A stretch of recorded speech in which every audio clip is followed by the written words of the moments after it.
musicien qui est doué rythmiquement, tu dis dans cette phrase-là, il s'oblige, il sent qu'il y a quelque chose qui ne va pas et il s'oblige. Quand les choses ne fonctionnent pas, que fait le percussionniste?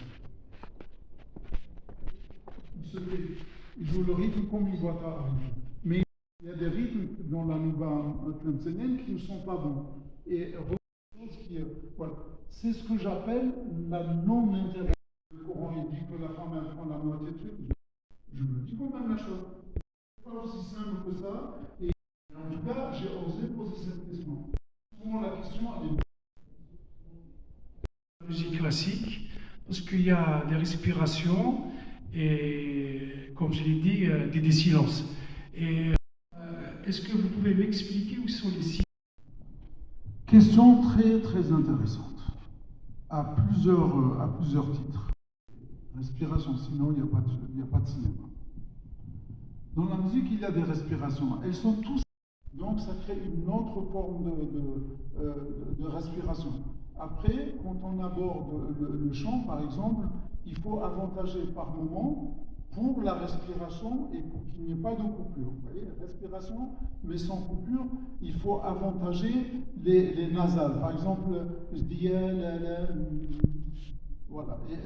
Et je continue sur la fin du N, on ne voit pas que j'ai coupé et je passe à l'autre. Voilà. Ça, c'est toutes les techniques de respiration.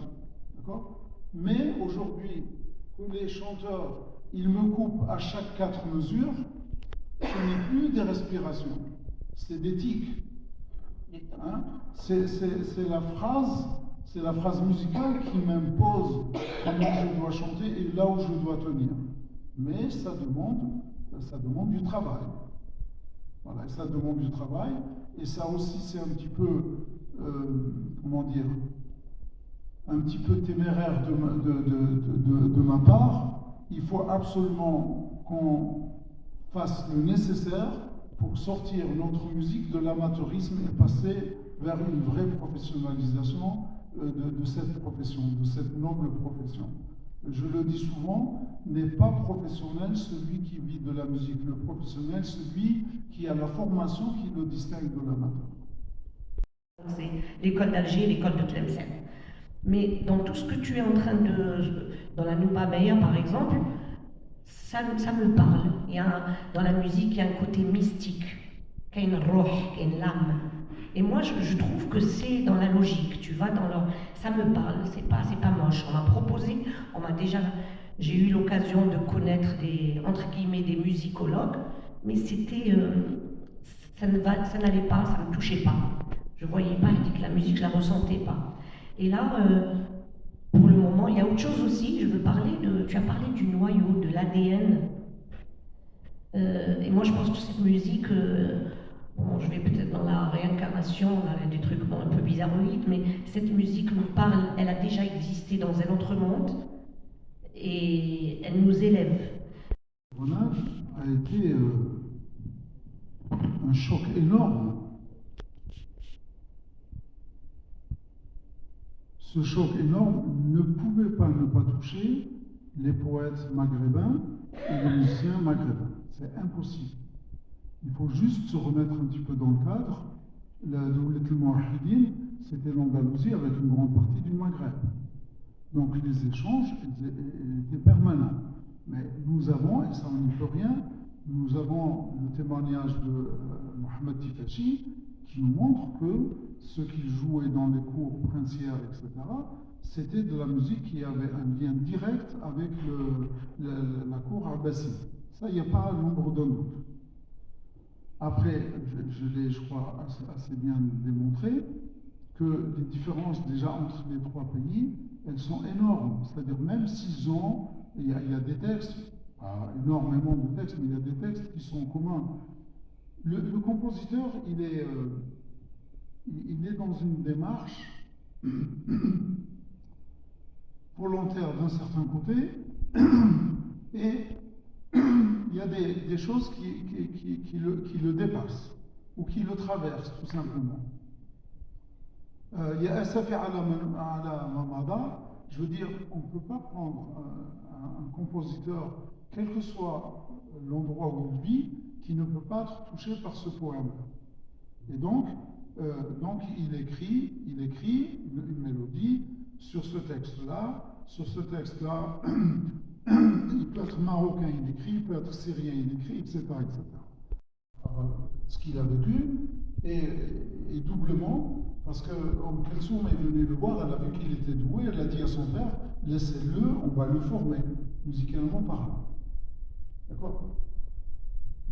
Donc, cette histoire de l'Andalousie ne peut pas se limiter au Maghreb. Déjà la première chose, et les différents témoignages de ce que nous savons tardivement sur l'Andalousie, ou un peu moins tardivement, donc je reviens toujours.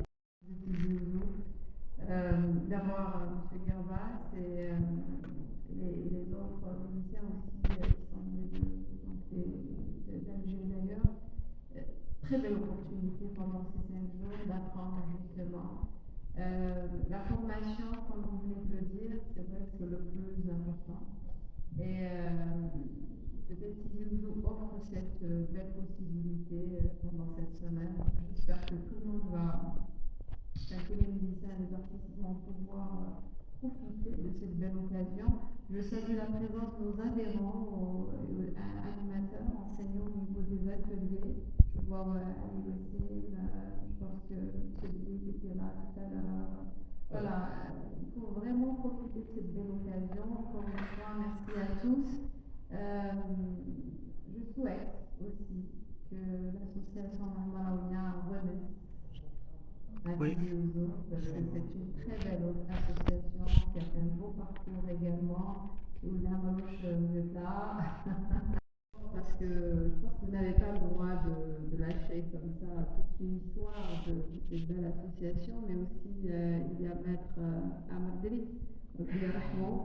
C'est la moindre des choses, c'est le moins qu'on puisse faire aussi.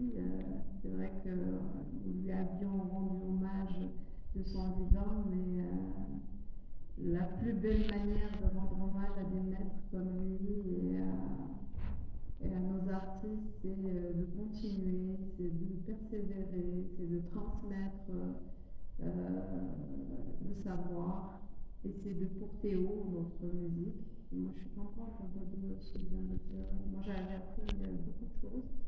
Quand il parle des musiques anciennes algériennes et en fait les origines de cette musique, même si peut-être il y a des courants différents par rapport à ça, et chaque historien, chaque musicologue peut-être peut apporter son savoir par rapport à ça, mais il est important de préserver ce que nous avons, de le valoriser et de le transmettre. Voilà.